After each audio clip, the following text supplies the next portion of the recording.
샬롬. 6월 14일 토요일 하나님 나라를 시작하는 말씀 묵상 시간입니다. 오늘 우리에게 주신 말씀은 역대상 16장 1절에서 22절입니다. 젊은 삼누리의 강현수 집사님께서 말씀을 읽어주시겠습니다. 하나님의 말씀을 경청하십시오. 하나님의 궤를 메고 들어가서 다윗이 그것을 위하여 친 장막 가운데 두고 번제와 화목제를 하나님께 드리니라.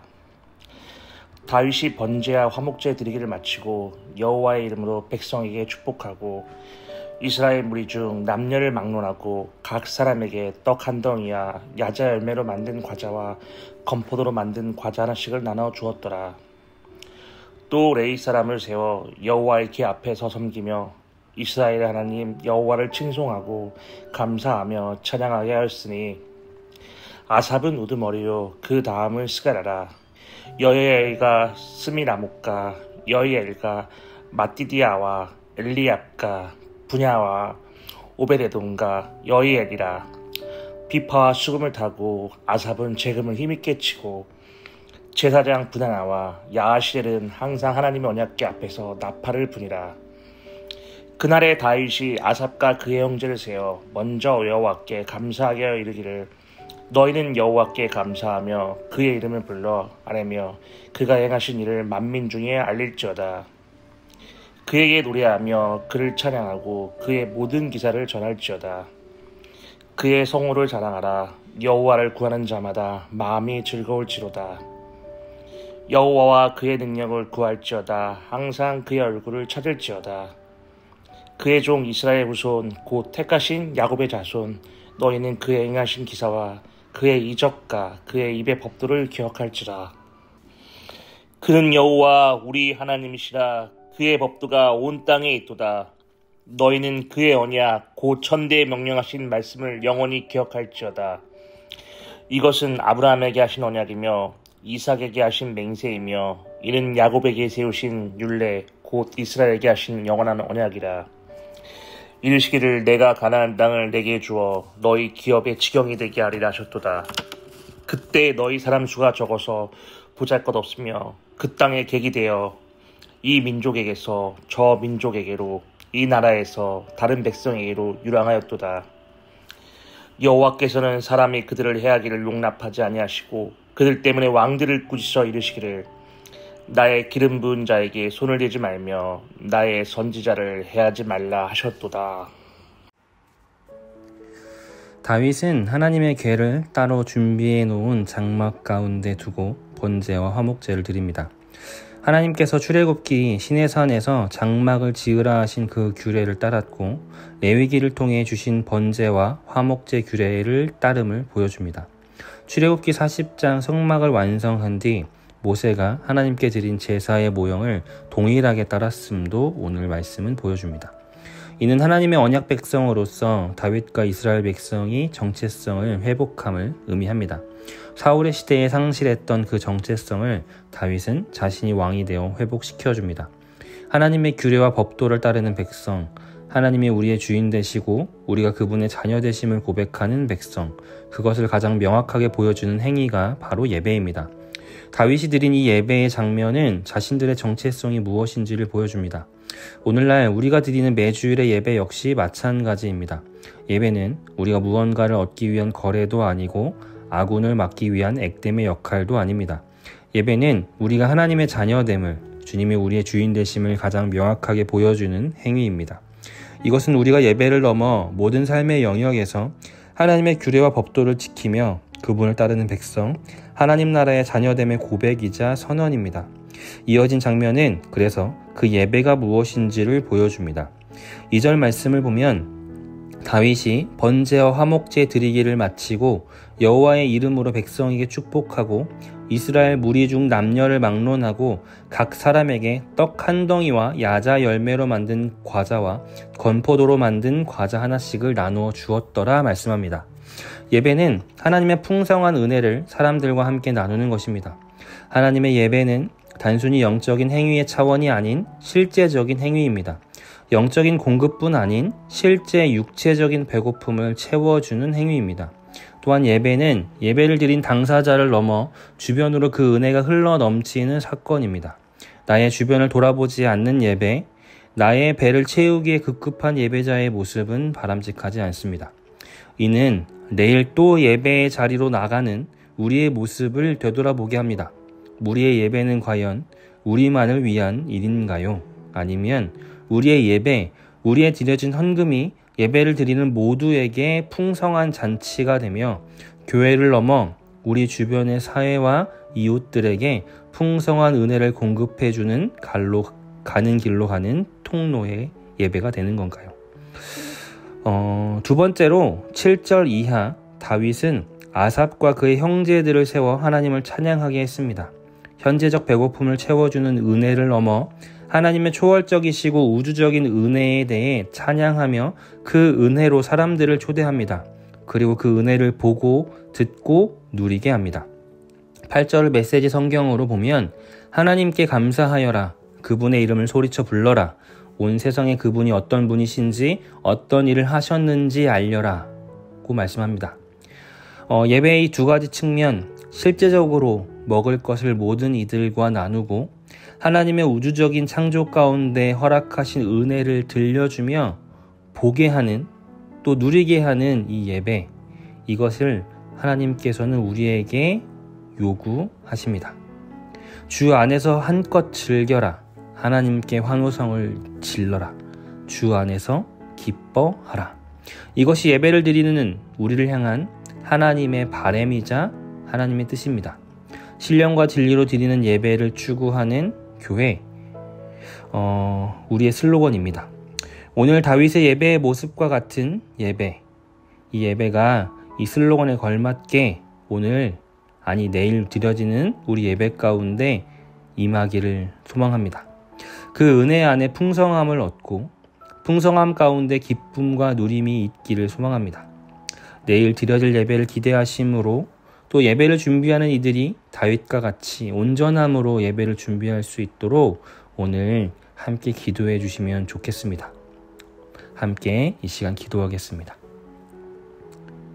우리의 유일한 찬양의 대상이신 하나님, 오늘 다윗의 예배의 모습을 보며 참된 예배에 대해 묵상합니다. 주님, 우리 교회의 예배가 주님이 원하시는 예배, 주님이 주시는 풍성함을 누리고 또 흘려보내는 예배가 되기를 원합니다.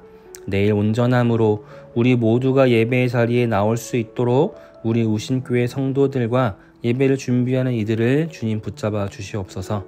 예수님의 이름으로 기도드립니다. 아멘. 오늘 말씀을 읽어주신 강현수 집사님의 사연과 신청해 주신 찬양을 함께 성도님들과 나누겠습니다. 성도님들의 하나씩 사연을 들으면서 저에게 감사의 제목은 뭘까? 라고 제 스스로에게 물어봤던 것 같습니다. 그런데 생각이 나지 않는 걸 보니 다음에 라는 말로 넘기곤 했던 것 같습니다. 삶의 일상 속에서 여유 없이 살아가는 저의 모습을 어느 순간 봤던 것 같고 쉼이 있는 시간을 보냈으면 좋겠다는 생각을 하며 여유로운 날을 사용할 수 있는 시간은 주일뿐이다는 결론을 내렸습니다. 집 근처 교회에서 이른 아침 예배를 드리고 그 이후의 시간은 시간적인 여유를 좀 가지면 좋겠다 생각을 최근에 하게 되었습니다. 그래서 작년 연말 저는 가족들 앞에서 선언했습니다. 2025년 안식년을 시작하겠다고. 갑작스러운 선언에 가족들은 당황했고 특히 아이들의 표정은 생전 처음 듣는 단어라 엄마에게 단어 뜻을 듣고는 아빠의 결정으로 우신교회를 못 가게 될까봐 불안해하며 눈빛이 흔들리는 아이들의 모습이 기억납니다. 저는 최대한 차분하게 설명하면서 아빠만 없을 뿐이야. 엄마는 계속 같이 갈 거고 혹시라도 엄마 못 가게 되더라도 버스 카드는 충전해 줄 거니까 걱정하지 마 라고 안심을 시켰던 기억이 납니다. 근데 그럼에도 그 아이들에게 이 말로 완전히 그 불안을 지우지는 못했던 것 같습니다. 2025년이 시작되고 제 생각처럼 약 2달간의 헤어짐의 연습을 시작했습니다. 그리고는 3월부터 본격적으로 계획을 실행하려던 어느 토요일 저녁 뜻밖의 순간이 찾아왔습니다. 아이들이 평소와는 다르게 조심스럽게 제 눈치를 살피며 이야기를 걸어왔습니다. 아빠, 그냥 우리 교회에 같이 가면 안 돼요?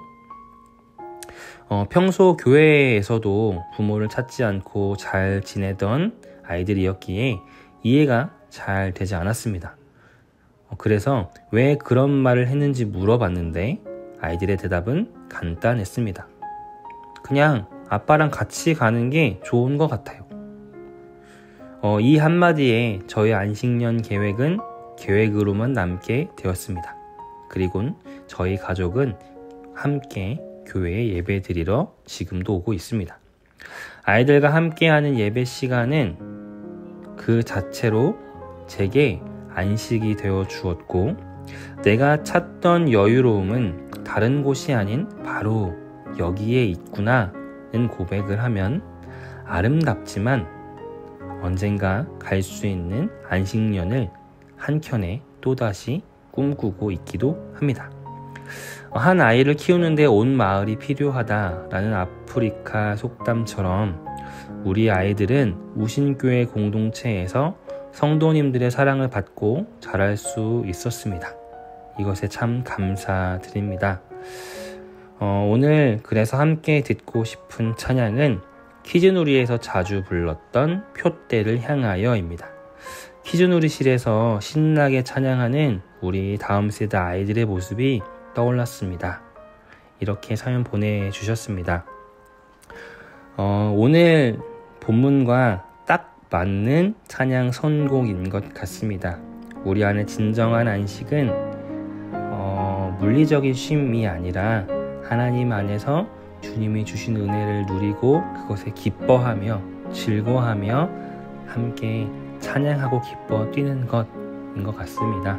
오늘 이 찬양 들으시며 오늘 기쁨의 안식, 또 오랜만에 주말의 쉼을 잘 누리시는 우리 모든 성도님들 되시기를 소망합니다.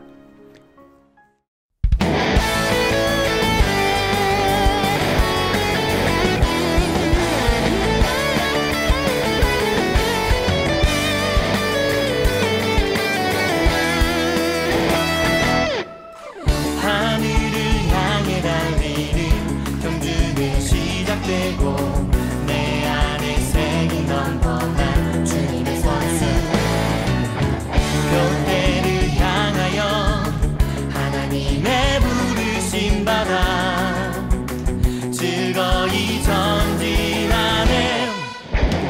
지치고 힘들어도 주님만 바라보며 Going to a signpost 교대를 향하여 어려움이 다가와도 결코 멈추지 않는 Going to a signpost 교대를 향하여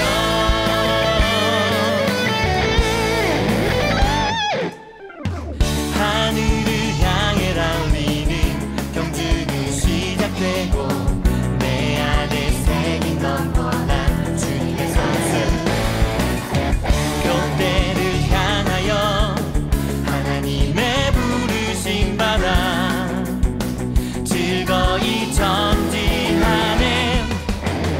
지치고 힘들어도 주님만 바라보며 Going to a signpost 교대를 향하여 어려움이 다가와도 결코 멈추지 않는 Going to a signpost 교대를 향하여